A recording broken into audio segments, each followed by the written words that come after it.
உறவுகளுக்கு வணக்கம். இன்றைக்கி நம்மளுடைய கேப்சியம் பிடிச்ச சேனலில் நம்ம பார்க்க போகிற சமையல் காரக்காரனை மெதுபகடா. மெதுபகடா ரொம்ப சுவையாக இருக்கும். அதுலேயும் இந்த காரக்காரனில் செய்யும்போது கூடுதல் சுவையாக இருக்கும். காரக்காரனை உடம்புக்கு அவ்வளோ நன்மை செய்யக்கூடியது. மூலம், மலச்சிக்கல் இதெல்லாம் போக்கக்கூடிய ஒரு கிழங்கு. அதை பற்றின வீடியோ நான் ஏற்கனவே 2-3 போட்டிருக்கேன், பாருங்கள். புதுசாக நம்ம சேனலை பார்க்குறவங்க சப்ஸ்கிரைப் பண்ணுங்கள், லைக் பண்ணுங்கள், ஷேர் பண்ணுங்கள். வாங்க நம்ம சேனலில் எப்படி இந்த காரக்காரனை மெதுபகடா செய்யலாங்கிறத பார்க்கலாம். 1/4 கிலோ காரக்காரனை, பெரிய சட்டிக்காரனை, இதை நான் சின்ன சின்ன துண்டுகளை போட்டு அவிச்சு வச்சுருக்கேன். கொஞ்சமாக உப்பு போட்டு 100 கிராம் கடலை மாவு, 100 கிராம் பெரிய வெங்காயம் பொடிசாக நறுக்குனது, சின்ன இஞ்சி துண்டு பொடிசாக நறுக்குனது, 2 பட்டை மிளகாய், உங்களுக்கு காரம் தேவைன்னா நீங்கள் எக்ஸ்ட்ரா கூட வச்சுக்கோங்க, 1/2 ஸ்பூனு சோம்பு, ஒரு கொத்து கருவேப்பிலை சின்ன சின்னதாக வெட்டி வச்சுருக்கேன், தேவையான அளவுக்கு எண்ணெய், தேவையான அளவுக்கு உப்பு. இந்த கருணக்கிழங்கோட நம்ம இந்த சோம்பு, பட்டை மிளகாய், கடலை மாவு இதையெல்லாம் ஒன்றா போட்டு மிக்சியில் அரைக்க போகிறோம்.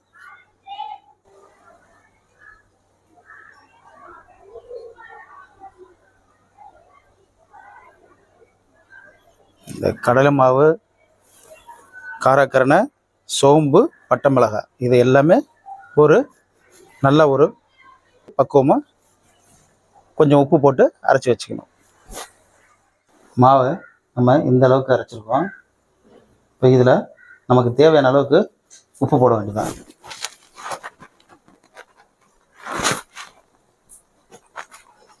உப்பு, இந்த கருவேப்பிலை, இஞ்சி,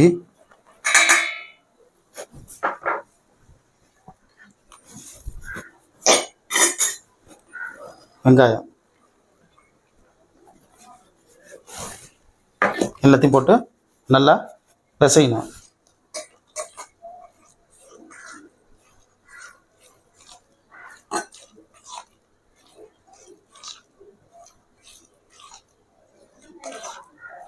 இந்த அளவுக்கு பிசைஞ்சு வச்சுக்கணும். மாவு இவ்வளோ திக்காக இருக்குது. நம்ம இன்னும் கொஞ்சம் தண்ணி ஊற்றிக்கலாம், அப்போ தான் கரண்டியால் முள்ள முடியும்.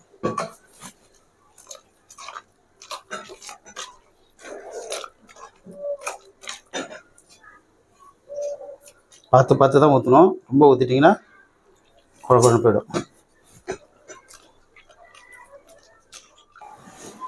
மாவு நம்ம இந்த அளவுக்கு தண்ணியை வச்சு இவ்வளோ பதத்துக்கு வச்சுருக்கோம். நம்மளோட மாவு பதம் இப்படி இருக்கணும். மாவை நம்ம நல்லா இந்த மாதிரி குழச்சி வச்சுருக்கோம். இந்த பக்கம் இருந்தால் போதும். வாங்க இந்த மெதுபகடாவை நம்ம போட்டு எடுத்துடலாம்.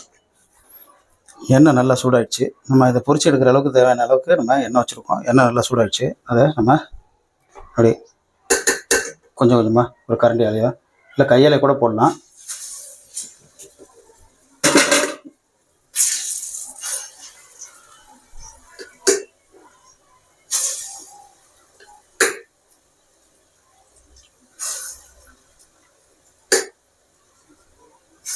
இந்த மாதிரி கொஞ்சம் கொஞ்சமாக அப்படியே போட்டு எடுங்க. எண்ணெயை முதல்ல நல்லா சூடு பண்ணிட்டு பிறகு கம்மி பண்ணிடணும். உங்களுக்கு இது வரலன்னா ஒரு சீக்ரெட்டான ஒரு விஷயம் என்னென்னா, ஒரு 2 ஸ்பூன் அளவுக்கு மைதா மாவு மட்டும் கலந்துங்க, சூப்பராக வந்துடும்.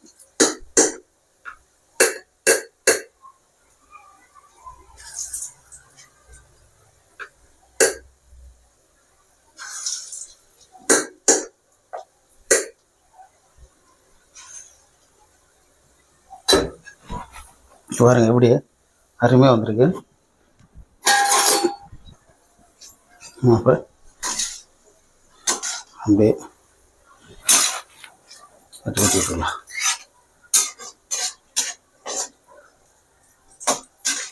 தீயை கம்மியாக வச்சு விடுங்க. சூப்பராக வந்துட்டு இருக்கு பாருங்க.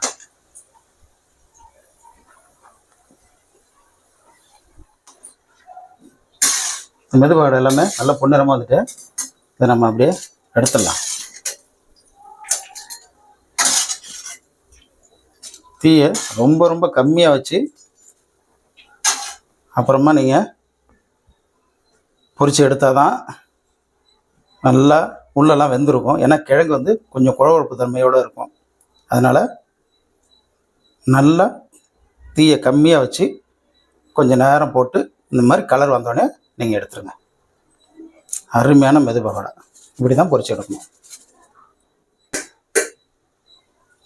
திருப்பியும் நம்ம பொரிச்சு எடுக்கலாம்.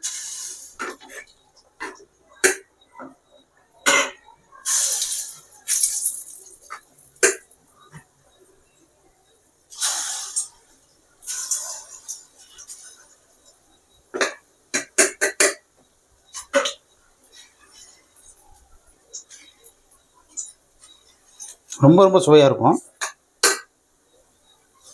நீங்கள் இதோட சைஸ் சின்னதாக கூட போட்டுக்கலாம். ஏன்னா அது கொஞ்சம் நல்லா உப்பியும் வரும்.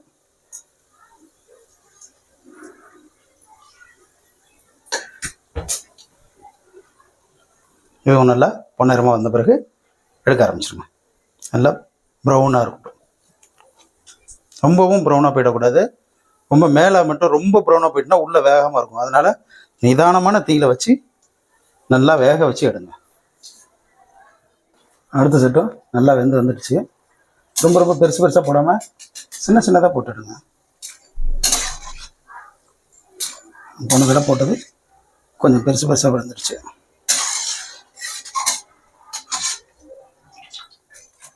இதே மாதிரி எல்லாத்தையும் போட்டு எடுத்துட வேண்டியதான். இப்போ நம்ம கருவேப்பிலை போட்டு பொரிச்சு எடுக்கலாம்.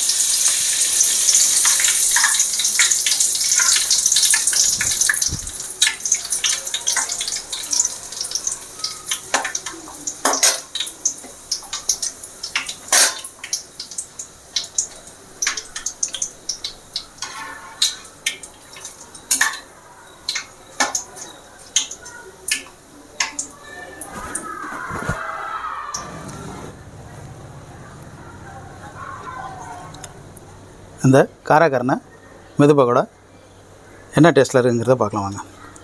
பாருங்கள் எவ்வளோ சாஃப்டாக இருக்குது. அப்படியே உடச்சிடலாம் அந்த அளவுக்கு இருக்கும். உள்ளெல்லாம் அம்சமாக வெந்திருக்கு.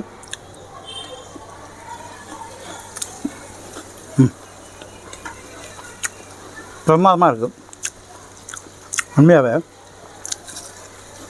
அப்புறம் மெது பகோடா கடித்தா ஓடிடணும். அதுதான் மெது பகோடா. இந்த மாதிரி டேஸ்ட்டில் இருக்குன்னு நான் நினைக்கவே இல்லை. அவ்வளோ டேஸ்ட்டாக இருக்கும். இங்கே உள்ளே இருக்க வெங்காயம் எல்லாமே நல்லா வந்திருக்கு. நம்ம நல்லா பொரிச்சு எடுத்துருக்கோம். ரொம்ப ரொம்ப சுவையாகவும் இருக்குது, வித்தியாசமாகவும் இருக்குது. இந்த உடம்புக்கு பயனை கொடுக்கக்கூடிய காராக்கரணை மெது பகோடாவை நீங்களும் சாப்பிட்டு பார்த்து சொல்லுங்கள் எப்படி இருக்குன்னு. சாப்பிட்ற வீடியோ, சமைக்கிற வீடியோ, நல்ல கண்டென்ட் உள்ள வீடியோ பார்க்கணும்னா நம்ம கேப்சிகம் சேனலை தொடர்ந்து பாருங்கள். சப்ஸ்கிரைப் பண்ணுங்கள், லைக் பண்ணுங்கள், ஷேர் பண்ணுங்கள். உங்கள் நண்பர்கள்ட்டையும் நம்ம சேனலை பற்றி சொல்லுங்கள். உங்களுடைய சமையல் நம்மளுடைய சேனலையும் வரணும்னா கீழே நான் கொடுத்துருக்க வாட்ஸ்அப் நம்பரில் நீங்கள் வாட்ஸ்அப் கால் பண்ணுங்கள், இல்லை மெசேஜ் பண்ணுங்கள். உங்களுடைய சமையலும் நம்மளுடைய சேனலில் வரும். தொடர்ந்து எனக்கு ஆதரவு கொடுங்க. உங்களுடைய ஆதரவு தான் எனக்கு ஒரு பெரிய பலம். உங்களுடைய ஆதரவு இல்லாமல் இந்த சேனல் கிடையாது. உங்களுடைய ஆதரவு எனக்கு என்னன்னைக்கு வேணும். உங்களுடைய ஆதரவு தான் புதிய புதிய சமையலை நான் தொடர்ந்து போட்டுகிட்டே இருக்க முடியும். நன்றி உறவுகளே.